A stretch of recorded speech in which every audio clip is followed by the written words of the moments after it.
Evan freaking Engram, the most Ingram is probably the most. upsetting first round pick ever. One of Yeah, the most he's the upsetting most. first round picks. What a waste. The guy never can stay healthy through a full season. The guy is very inconsistent. One of the most inconsistent tight ends I've seen in a long time. You don't know if he's going to be the GOAT, and you don't know if he's just going to be a bum.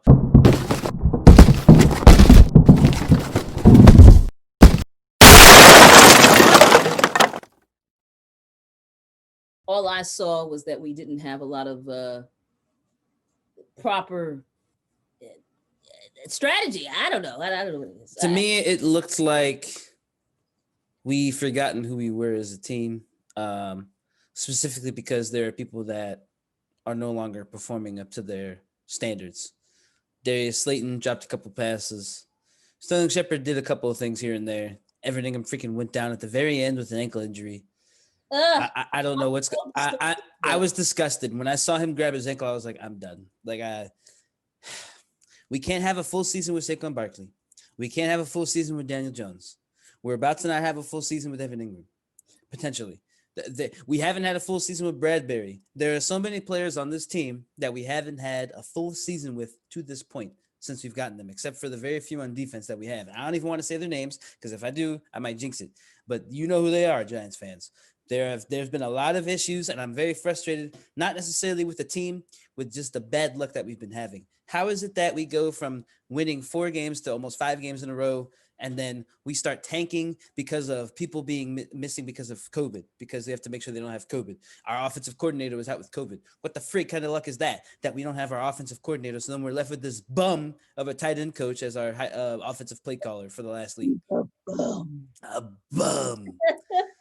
And then now the drop passes, there were some throws where I was like, Daniel Jones, what the hell was that? Like there was one play where he literally threw it down the field, but Sterling Shepard was coming back on a back route. Like he was coming back on a comeback route. Like he was coming back. So Sterling Shepard comes back and he sees Daniel Jones just throwing it all the way over to Texas. And he's like, what's going on? And that was the only really play where I was like, Daniel Jones, what was that? They were throws where they were right on the money. And the wide receivers just, I, I, I, I don't know. Like, I don't know what happened. It seemed we just didn't want it as bad as the Ravens wanted it. That's all I got from this game. The Ravens were hungry. They didn't want to miss out on the opportunity that they were given. And now it seems that the Ravens have everything in their favor, considering the freaking Browns somehow are losing to the Jets and are about to lose to the Jets. That is an abomination. I don't know how that's happening. How is it that a team that has less wins than us just beat a team that spanked us the week before? What's going on? I don't know. There's a lot of inconsistencies. I don't think the team wants it right now. No. I feel like the players, the energy doesn't feel the same to me. When I watch these guys play, I don't see the same energy that I saw 3 weeks ago or even 4 weeks ago when they started going on the win streak. I'm not feeling the same energy. It looks like players are tired. Jabril Peppers, he looked kind of tired. He looked like he was just stressed and over it. He honestly looked frustrated. I even saw him laughing at one point, and I was like, what is he laughing at? I don't see what's funny. About their lifestyle right now. They don't have, because of COVID, they don't have the superstar football player lifestyle right now. Nope. There's, they're fined if they're seen out without a mask. I mean, so they are really living a lot of restriction during this time. So they've got to go to games. They're supposed to deliver on those games, but their own personal lifestyle as a football player has basically been taken away by a pandemic. So they're over it. They're over the year, and I think they're over the season. My personal opinion on that is if I'm making a couple $1 million a year, I don't give a shit what's going on. I'm going to play football, and I'm just going to play it to my heart's content. Have a better work ethic than most people, apparently. I don't understand why they just looked like they're done. They're just like, it's whatever. We'll maybe we'll make the playoffs, maybe we won't. That's the energy I saw today. I think today they was like, you know what, the Ravens are a good team. Maybe Dallas will win today, and they go, oh, okay. Maybe. We let the Ravens punch us in the mouth on the first drive. 11 plays, almost 100 yards. Like what the hell is that? We let the Ravens come out and punch us in the mouth early, and we did not recover. Brutal. No, there was no recovery. No recovery. I'm not recovering from the fact that Danny Jones was sacked 3 times in a row in the fourth quarter. How about he was sacked 6 freaking times? Where's the line? What happened to the protection that was so great? 3 back to back. I mean, 3 of those were back to back. No quarterback should be underneath that type of pressure to be sacked 3 times in a row. And the times he wasn't sacked and he put the ball in the money, his teammates don't catch it. Imagine how he felt. Those drops, it was, Mac. Slayton's drop at the end, that big, I know it was a little awkward, but it hit his hands and it was in his hands. And then Mac, I don't even know who he is, number 81. Looked like he just came off the freaking practice squad. Just like, oh, I'm here to play. Apparently he wasn't. He had bricks in his hands. It was a clean throw. It wasn't like there was somebody breathing on him. Yes, he was about to get tackled, but there wasn't anyone breathing on him. He had space. People were given opportunities today and they didn't take it. Well, once again, these squandered opportunities. It's too many squandered opportunities. And the sacks, I'm disgusted by how many times Daniel Jones got sacked. The guy is coming off an injury and you let him get hit 6 times. Not even hit, sacked 6 times. I feel like the season needed to be without him for the rest, just so that he could get his bearings for next season. I don't think he needed to be out there getting beat up like that today. Did you see his knee? It's kind of scared me because he tried to break a tackle and it looked like his knee almost twisted, but he picked his leg up and I was like, he shouldn't be out there right now. He shouldn't be out there. Hamstring and ankle injury. I think homeboy needed to just be done for the season. We could have rode it out with Colt McCoy. I don't think the results would have been better. It might have been worse. The results might have been worse. I'm going to be honest, because Colt McCoy doesn't have, I don't know, something about Colt McCoy when I watch him play, I just like, get him off the field. So, I don't know. Something about watching him make play just gives me anxiety. And I'm like, can we just get him off the field? But what needs to change for this Giants team to actually become an actual team that's a competitor, we need actual receivers. If Dave Gettleman doesn't go and take a receiver with our first pick, whatever pick it is, if we don't get some sort of receiver, Daniel Jones What needs the help. hat receivers? What are you saying? I'm sorry. What receivers do we have? Time out. What receivers do you think we have? We have a Darius Slayton who still has to prove himself. He's not some top receiver. He only had 2 good seasons at this point. Showboater, and he's not even a showboater. Forget about that. The guy was undrafted.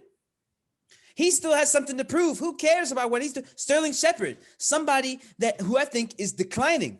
I don't even think he's on the uptrend. I think he's declining. You think he looked better today? I thought he looked better. No, I don't care about that. I'm talking about overall play as a receiver. He doesn't give me that it factor that I thought he was going to have and be a playmaker. He only looked really good when Odell Beckham was there. I'm being serious. He only looked really good when people were worried about Odell Beckham. And Darius Slayton does not bring that type of attention to the field. He does not get that 2-on-2 respect. No. Because he makes plays like what he did earlier, where he dropped a freaking pass, a big pass that might have given us at least some sort of hope with 4 to 5 minutes left in the game. Definitely a necessary catch that he didn't make. Evan Engram. A lot of those today.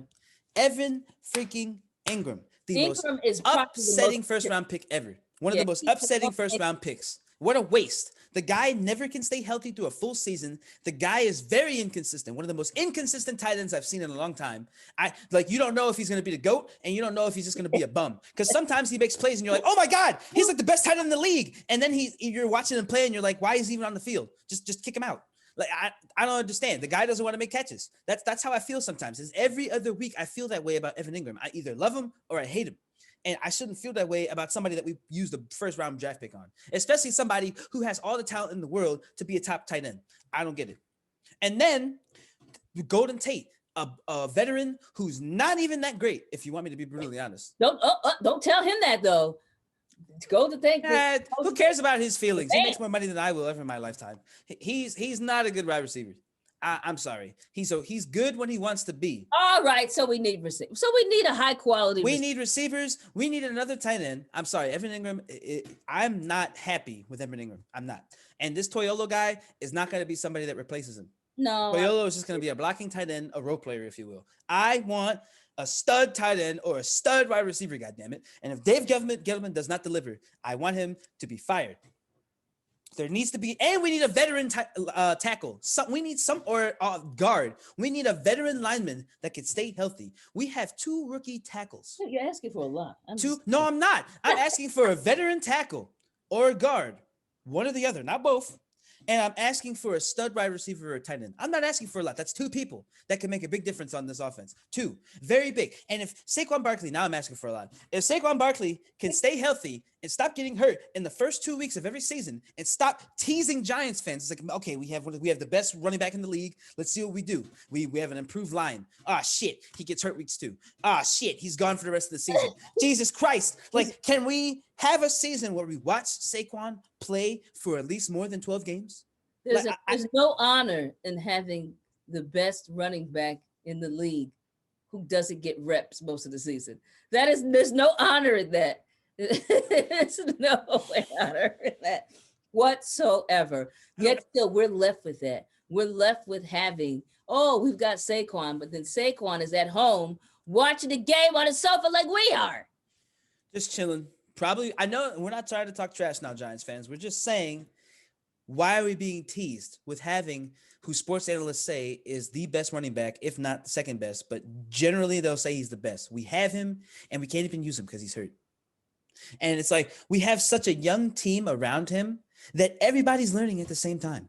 There is nobody that's really set in stone that could tell people what to do, that could take charge and say, you need to do this. You need to step it up. Why are you playing like this? Stop being soft. We don't have someone like that. Everybody is young and looking at somebody to be a leader. If you have everybody doing this, who the fuck is doing this? Let's go. All right. Yeah, come on. Dropping F-bombs. You're not supposed to be doing all that. I'm sorry. I'm upset. And I'm tired. And I'm sick of watching the Giants disappoint me every time I have faith finally. It took me a long time to have faith in this team. A long time. And then now that I have it, they're just wasting it. They're wasting everybody's time. They're wasting fans' time. We sit and we carve out time to watch these miserable games where we just watch them 3 and out, 3 and out, 3 and out. Almost a chance to kick up, 3 and out. Can we talk about the Ravens taking up almost a whole first quarter with just two drives? Two drives took up a first quarter. Just not 3, not 4, 2. Two drives. That is what set the tone for the rest of the game. It's true. It's true. The Giants, and what's crazy about it is the Giants were on the field for like a minute. Out of that whole first quarter, we got a minute of offense. Good job, guys. That was one of the best minutes of my life I've ever seen. It baffles me how we go on such a good uptrend, and then we just whoop right back to where we started. What happened?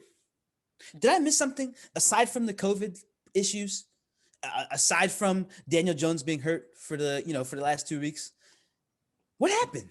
I don't know. It's just yet another season that first of all, we have to rely on the misfortune of other teams to still have a chance. Two teams actually have to. I said other teams. No, I'm saying for the two right now in our division. And you know what makes it worse? We have to root for the Cowgirls. We need the Cowboys to win. For the first time in my life, I have to be a Cowgirls fan and pray that they win so that we have a chance. It's so disturbing. That makes me sick to my stomach that I have to. I mean, it's almost hard to say out loud. I mean, I'd like to just look at it as I don't want the Eagles to win. And then that way I'm not actually acknowledging the Cowboys winning. I'm just talking about the Eagles not winning. It's easier to acknowledge it in such a way that I don't have to root for the Cowgirls. Yeah. It's just difficult. Bottom line is the New York Giants should not leave its fans to have to root for the most despised, despicable team in the NFC East. And in our franchise history. Yes, and they should not leave us in that position ever. But here we are. And I think we've been here. Not the first time. And look, it's not the first time under Dave Gettleman's supervision. I'm going to keep going back to David Gettleman until something turns around. And then something has to be with the draft pick decisions. I don't want to see us drafting players that we already have. We don't have need at, rather. If we don't need that position, I don't want to see us drafting it. I don't want to see us get another tackle unless we plan on getting rid of Dalvin Tomlinson, which that may happen. It may happen simply because of the Logan Ryan deal. Somebody's getting removed. I don't know who it is. It better not be Leonard Williams. If it's Leonard Williams, you don't want me to be on this podcast. If it's Leonard Williams, because I'm gonna go off. We did not. I refuse to see us give away Leonard Williams after what we gave away to get him. So Dalvin Tomlinson is going to have to be the one that leaves. If somebody has to leave that line, it's got to be Tomlinson. I don't want to see Leonard Williams leave. If he leaves, what was the point of getting rid of Odell Beckham? Yes. What was the point? Aside from the drama, who cares about the drama? One of the top receivers with hands, at least. With his hands, he has some of the best hands ever. I guess what you're saying is we wouldn't have minded if he started courting the kicking net, the practice net again, like he was at look, let go. He can do all that stuff he wants. There's been worse. To freaking Chad Ochocinco, or was it Terrell Owens? One of them used to call their mom during the game after they scored a touchdown, just being dramatic. Like, who cares? They balled out. Odell Beckham was balling out. Both the only thing that was majorly different is that he was doing all these things that you said on a downtrend because he was complaining about being double teamed. He was complaining about losing. Well, yes, it's true. I mean, he was a major target. And he's a sore loser. That's a bad combination, being a major target by the defense, getting in your head, and they know it's going to get to you, and you hate losing, and you're on one of the worst teams in the league. All that stuff is what makes him look bad. It made him look bad because he looked like a crybaby, if you will. But who wants to lose all the time? I don't know anybody that's okay with losing. No. If you're okay with losing, something's wrong. Like that's why I was okay with him being mad that he was losing.